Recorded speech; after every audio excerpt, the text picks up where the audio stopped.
Hello everyone, welcome to another episode of how I play my competitive list.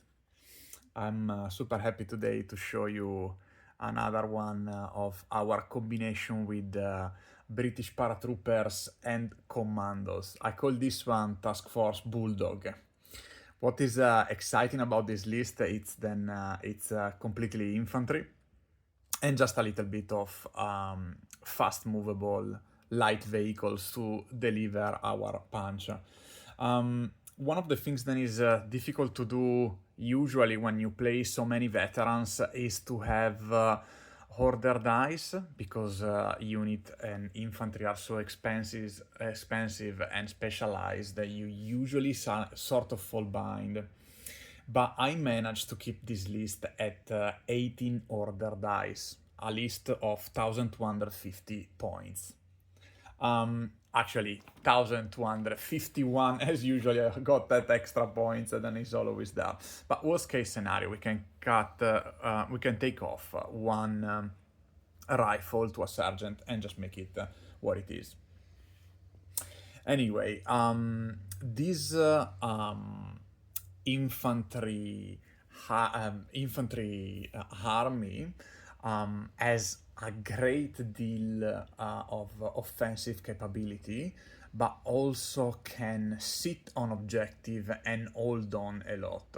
And then you can choose to use it in outflanking mode, because as we will see, we have plenty of units that can do that, or play everything straight into the table and manage your forces from the start.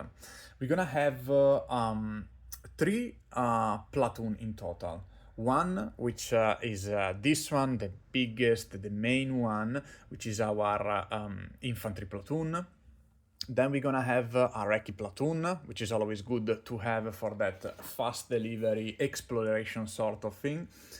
And then we're gonna have some heavy weapon platoon, which is essential because on an infantry army like this one, you need to have a little bit of a threat for at least army vehicle somehow. Okay, let's start with our recce platoon. This one here. We're gonna have, as usual, guys, I never go out without our platoon commander, inexperienced with pistols. And then we got the two fantastic units of Red Devils, stubborn, with armed with SMGs. They love to get on enemy which are not well defended and shoot their 10 shots in close range with their SMGs. A fantastic troop. When you get there in close combat, you can hit on twos, and that's a fantastic deal of firepower. Of course, anti-infantry, and that's what they are supposed to do. Of course, they are inside of a Bren carrier, which is perfect with 5 spaces, so we can fill its transport capability, and is also quite armored too, so they give to our infantry some well accepted protection to deliver straight into the enemy. Let's have a look to those beautiful Red Devil paratroopers. Fantastic models from Warlord, and actually quite easy to paint because the color naturally fold into the recess of their uniform. I love especially the mustache on their head. Fantastic units. Love it to build and paint. Let's have a look also to this guy. This guy doesn't have mustache, but he looks pretty angry, ready to kill some Germans. Another mustache guy, fantastic. Those units are very aggressive and they should be played aggressively for sure. You wanna direct them straight away to the enemy and try to take off those units, then hold the enemy objective. Those are perfect to be a threat to them, and because they are stubborn, even if they lose half of the squad when the enemy retaliate to you, you sort of are well protected. So great units to have. And this is our first platoon, which is the aggression part, if we want. Let's get to the second platoon that we have, which is our heavy weapon platoon. Another fantastic HUD. And I know many people don't... let's show up straight away our officer inexperienced, this time with a trumpet and a rifle. So in case we can always take off this rifle and get perfectly to 1250 points. I just thought to add it because I don't have an extra model with pistol. And I like this dude. I mean, like, he has a pistol here, so we could actually do that. So I know that a lot of people don't like medium machine gun because they are not so efficient for the point cost. But I sometimes disagree. I think all depends in the way your army is built and in the way you actually play things. And of course, those are more like a defensive type of units, which is great. So you put them in the back to your home objective and they sort of support. And I mean, like 50 points for a regular. Usually I play them guards, but I save the points, even if it's just 3 points, to do something else with this list. You really have to save the points every time you can. I got the camera doing some bizarre stuff. Let's see if I can fix the focus. There we go. I tried to give the idea, then they were inside of a house. But really good units to support your infantry with some extra 6 shots at 36. They're not gonna do some incredible damage, but they are definitely a support for your infantry, and the enemy, if he comes in the back of your deployment, they have to deal with it. Nice 50 points for extra dice. As I said, to balance this army and have enough extra dice to be able to be controlling the board and the initiative, you need to add those cheap infantry units. But how are we gonna deal with tank? Well, nothing better than a Piat team, that's for sure, delivered with our fantastic fast Jeep and very, very cheap. Beautiful. I love this Jeep. This one, it's 3D printed, and then I modified some models from Warlord and other 3D printed model which I believe I bought from Dark Castle, and that allowed me to give them those poses. Usually when I cannot find in Warlord, they write vehicle I buy from Rubicon, but I believe Rubicon models, especially the Jeep one, it's too little and it looks like a bit bizarre on this army with Warlord miniatures, which are usually more kind of heroic, so quite big, and fair enough. We need some heroes in these hard times. Beautiful Jeep. And then we got our regular, I played to save the points, Piat team with the right uniform to match our army. Fantastic shot. You need to be very close because I believe his range is 12 inches. But when you shoot, he delivers quite a good blast with a high penetration missiles, which is perfect to deal with the more heavy armored vehicle. And we have another team, which this one is a Commandos, but I play it regular. Sorry guys, I play it regular, so to save the points. You're just gonna go there, shoot, blow up something, and hope survive. But I doubt that. Usually people don't wanna have a Piat team free to roam around in your deployment zone. Sorry guys, always like to refresh my voice. And last but not least, the beautiful bulk of our army, our infantry platoon.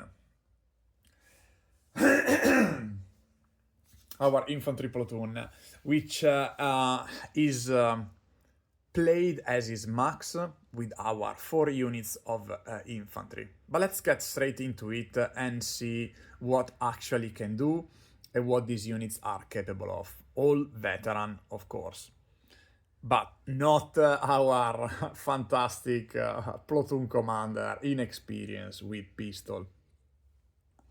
So let's start with the first 2 units, which are our Red Devil Airborne British. I play these 2 units with 9 men each. This is our sergeant.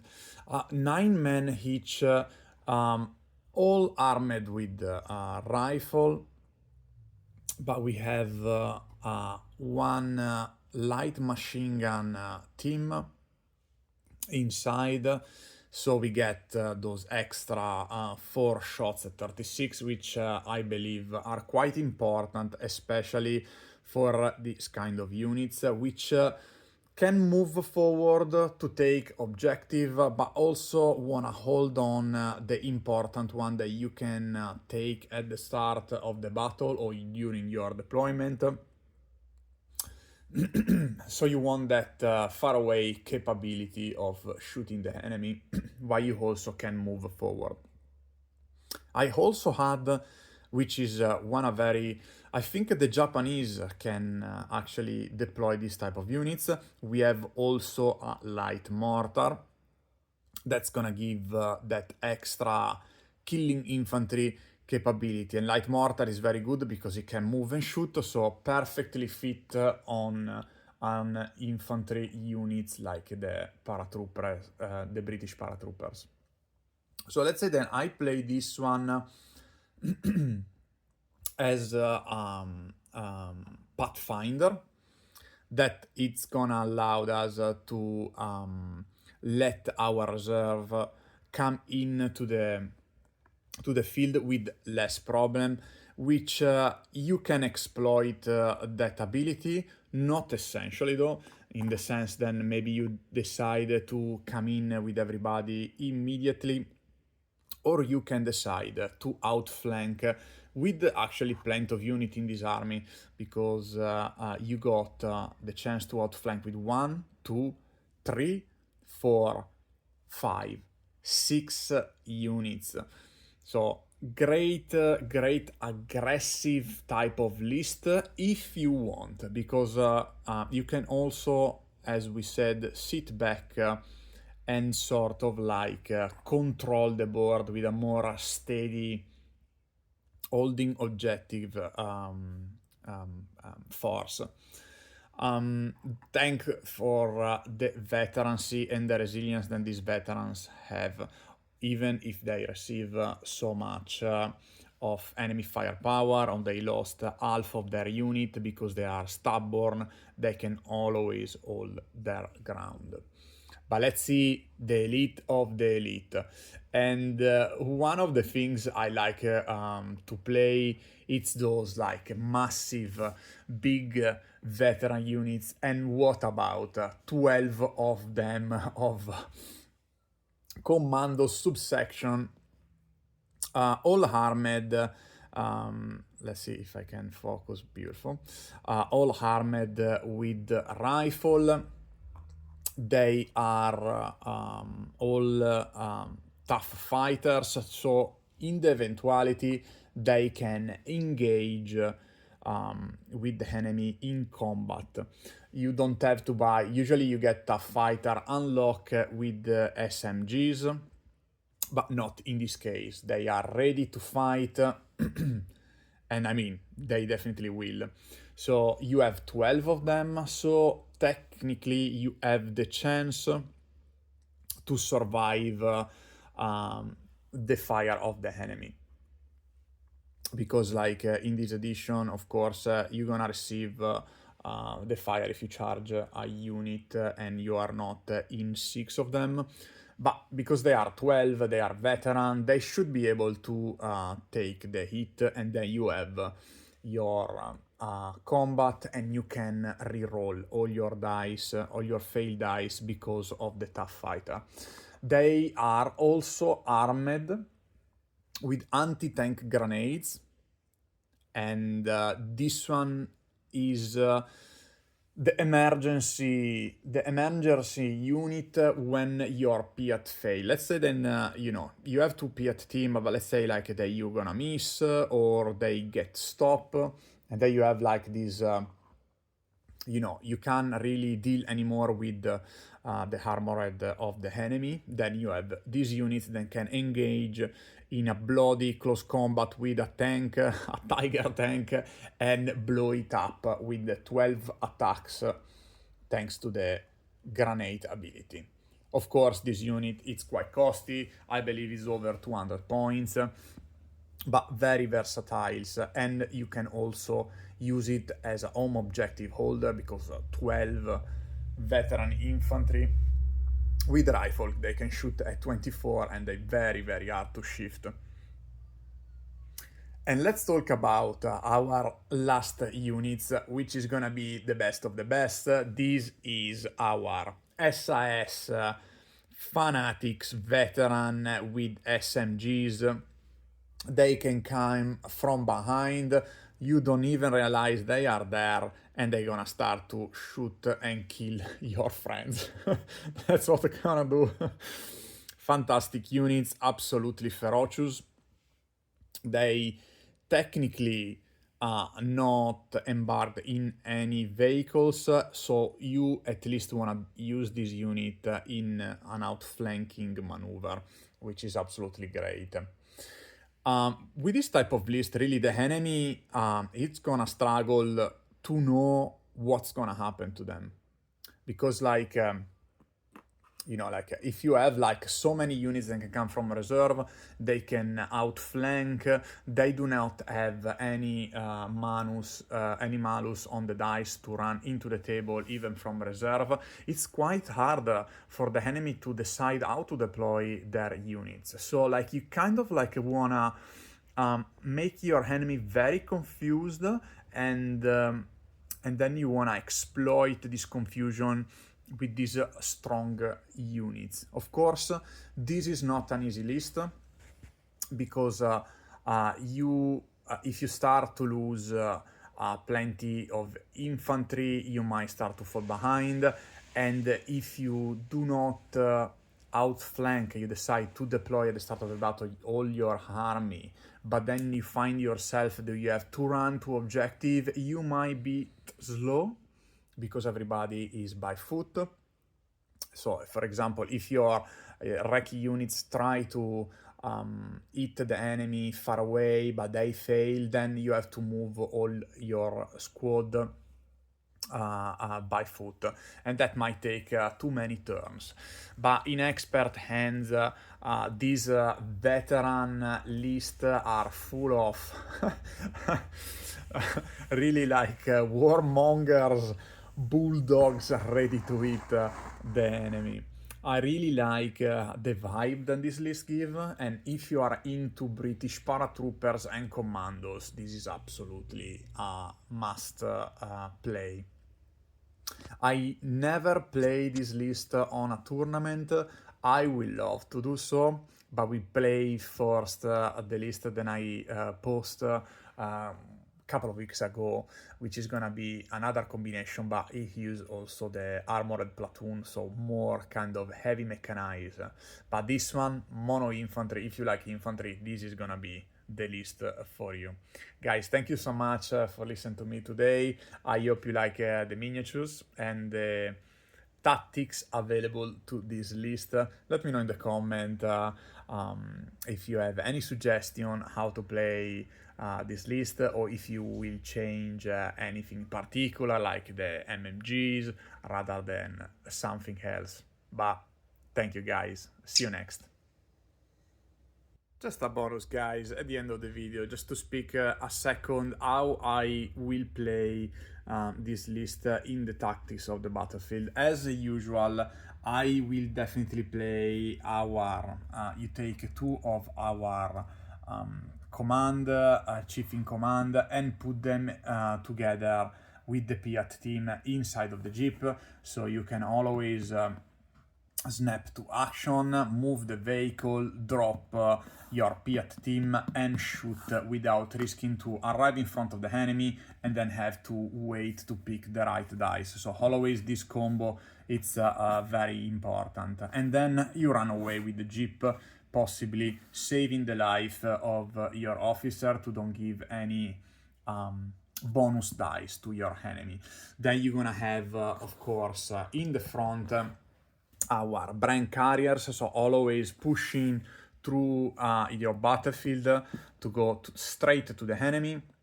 We're gonna have the strong unit of commandos, then can outflank your enemy, and then you have the more defensive area of your army, which probably gonna sit a little bit behind and support the more aggressive units from afar, holding what is important to you strategically. And of course, the sniper. Then we didn't mention, I believe, during the video, but it is here, it's regular, it's a sniper, infiltration. So always a good HUD to have, especially on a veteran army like this one. Okay, guys, thank you so much. Have a beautiful day.